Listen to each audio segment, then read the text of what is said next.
cette séquence des retraites vient conclure un début de quinquennat d'abord lent, avec la nomination d'une première ministre Madame Borne. qui n'était pas non plus une immense surprise, qui a mis du temps à arriver. Ensuite, il y a eu les législatives. En plus, il y a eu les législatives qui n'ont pas donné de majorité absolue au président de la République.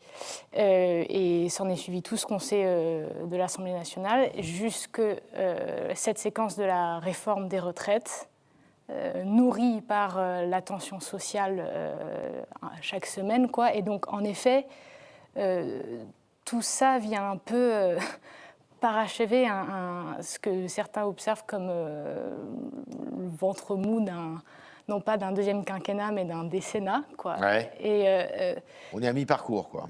À mi-parcours, oui. Et donc maintenant, ils essaient de tourner la page de la séquence des retraites avec la qualité de vie au travail.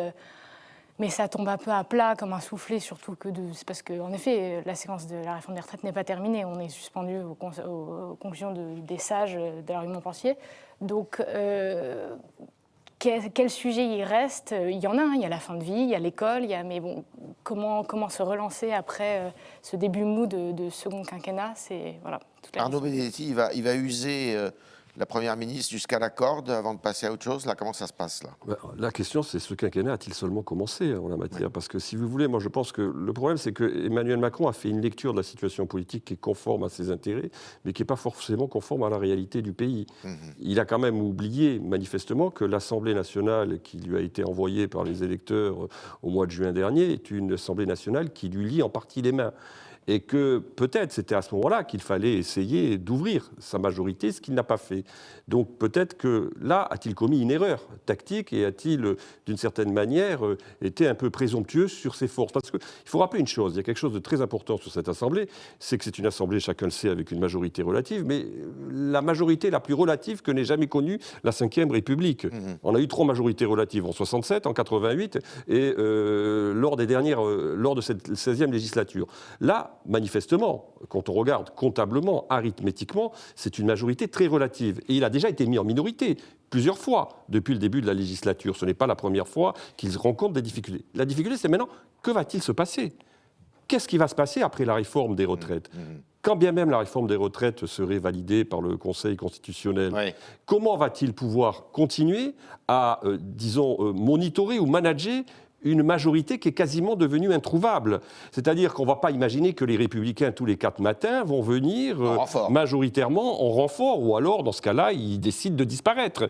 On peut imaginer qu'une partie des Républicains qui ont même voté la réforme, ou qui n'ont pas voté, en tout cas, la motion de censure, vont vraisemblablement vouloir durcir leur position. D'ailleurs, je n'en veux que pour preuve, c'est que le texte de loi sur l'immigration qui devait être présenté au Sénat a été retiré, pour l'instant, reporté sine die. Donc ça prouve bien que du côté du pouvoir, on a aujourd'hui quand même conscience qu'on a un problème avec l'Assemblée nationale. Comment peut-il en sortir? En changeant de Premier ministre? Éventuellement, s'il veut élargir sa majorité, ça peut être une solution. Mais c'est une solution dont on sait très bien que c'est un fusil à un coup et que ça ne va pas durer très longtemps. Donc on est dans une situation qui est aujourd'hui assez complexe. C'est une première ministre ou un Premier ministre qui pourrait aller chercher du côté de la droite, par exemple? Le problème, c'est que, mais Arnaud l'a dit, Emmanuel Macron conçoit l'élargissement comme un ralliement, ce qu'on appelle en général les débauchages individuels. Ouais. C'est ce qu'il a toujours fait. Quand des personnalités de droite, à commencer par Édouard Philippe, ont accepté de le rejoindre, alors certes, ils ont eu des responsabilités imminentes, mais ils sont venus comme les bourgeois de Calais, sans rien, quoi. D'accord de coup, sans projet, sans exigence.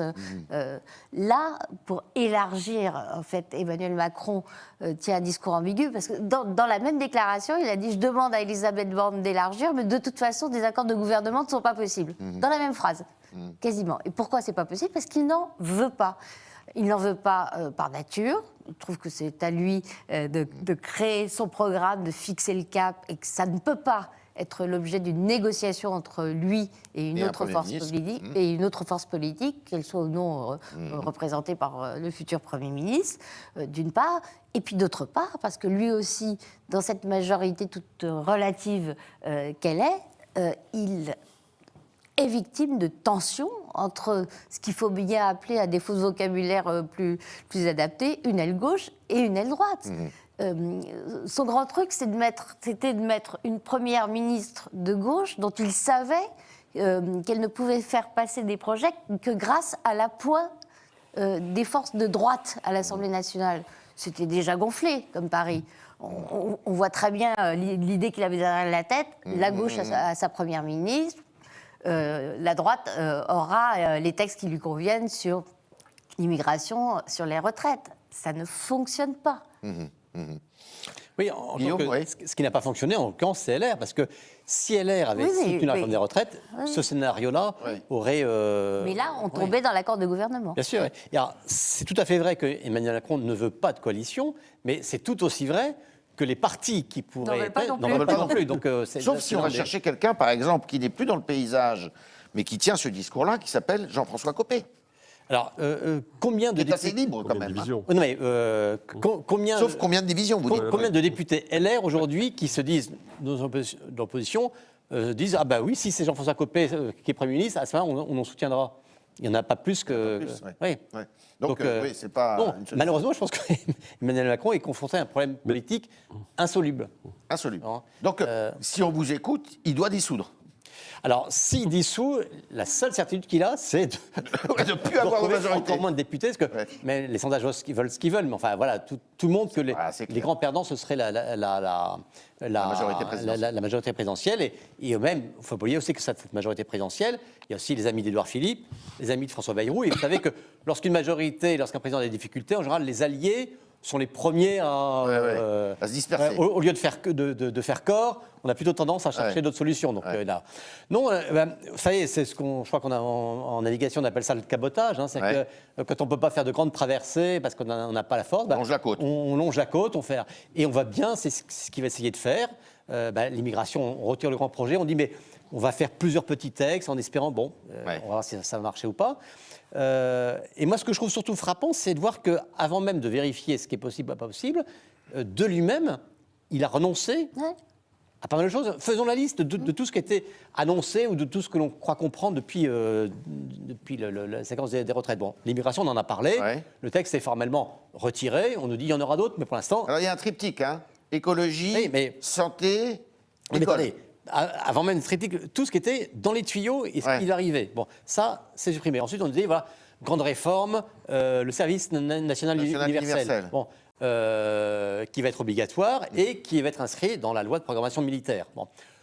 On sait aujourd'hui qu'elle ne sera pas dans la loi de programmation militaire. On dit, mais c'est pas abandonné, d'accord, mais ça n'est plus dans le texte qui était prévu. Bon. Et ensuite, je suis prêt à mettre mon billet qu'avant de décréter que c'est obligatoire, il va réfléchir à deux fois. Or, quoi qu'on pense du SNU, où il est obligatoire, où il ne sert à rien. Il n'existe plus, comme ça. Ensuite, Emmanuel Macron avait annoncé dans sa campagne présidentielle qu'il allait baisser d'autres impôts, notamment les impôts sur les successions. Très bien, bonne idée. Bon. Et là, on vient d'apprendre que non, on va pas faire ça, on verra ça plus tard. Bon, hop, on retire ça. Emmanuel Macron voulait également associer le versement du RSA à des contreparties en termes de travail effectif. Dire, voilà, c'est pas de l'assistanat, c'est une allocation. Vieille idée. Bon. Et une vieille idée, mais qui n'est pas vraiment dans la logique de gauche, pour faire bref. Bien sûr. Bon. On a cru comprendre que voilà, les contreparties de travail, ce serait pour des temps futurs. Autre grande réforme importante et majeure, la réforme du lycée professionnel. Bon, il s'agit de dire, en gros, le lycée professionnel, il ne doit pas uniquement servir à former des gens dans une voie de garage, mais à permettre à des jeunes qui ne sont pas dans les filières dites générales de trouver un emploi. Et de fait, il y a des besoins sur le marché du travail. Bon, ça supposait notamment que l'on puisse offrir des stages à ces élèves pour qu'ils soient en entreprise.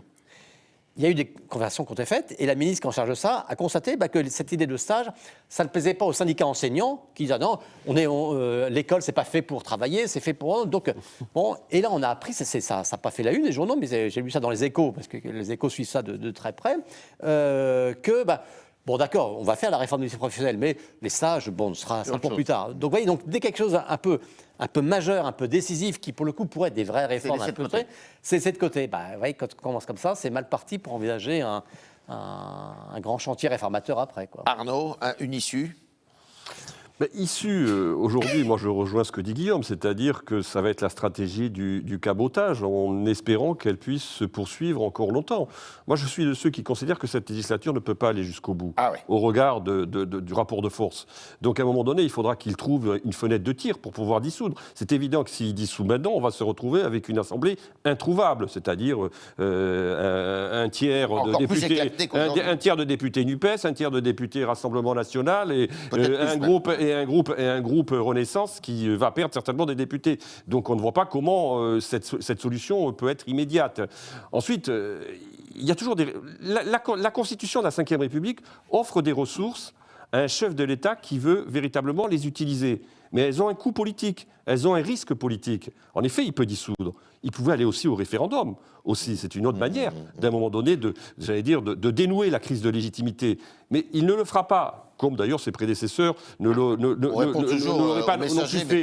Mais c'est un vrai sujet. C'est-à-dire jusqu'à quand va-t-on continuer sur ce rythme de lente crise démocratique, comme dit M. Berger, parce que le coût de la sortie de la crise démocratique sera certainement supérieur à ce que l'on peut imaginer aujourd'hui. Plus on tardera à prendre une solution institutionnelle qui soit une solution institutionnelle conforme à l'esprit de la Ve République. Alors le problème clair, problème compliqué, est-ce que le problème c'est lui, le président, ou si on écoute Arnaud, enfin indirectement, parce que c'est pas tout à fait ce qu'il dit, ce sont les institutions?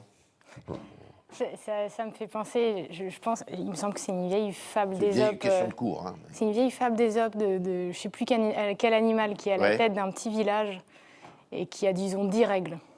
Ouais. Et l'animal chef du village les suit à la lettre, sans que personne ne soit content à la fin. Donc il demande à son bras droit mais attends, il manque une règle, j'ai tout bien suivi. Il a dit la dernière règle, c'était de ne pas suivre les 10 règles. Ah bah voilà, c'est ça, d'accord. Et donc, pour répondre indirectement à votre question, je pense qu'il y a de toute façon une cristallisation de la détestation de Macron qui était déjà bien en germe. Ouais. C'est ce que dit Frédéric Dabi dans nos pages, d'ailleurs, aujourd'hui. Et est-ce qu'il y a une crise institutionnelle? En tout cas, on reproche au gouvernement d'avoir peut-être même trop habilement employé les outils institutionnels pour aller jusqu'au bout de son projet. Qui était constitutionnel, hein, quand même, il faut le dire. Hein. C'est pour ça, moi, je ne parle pas de crise institutionnelle. C'est une crise politique. Politique. Au sens strict du terme, avec des acteurs politiques qui soit ne savent plus où ils habitent, je parle des partis, soit ont un horizon complètement bouché.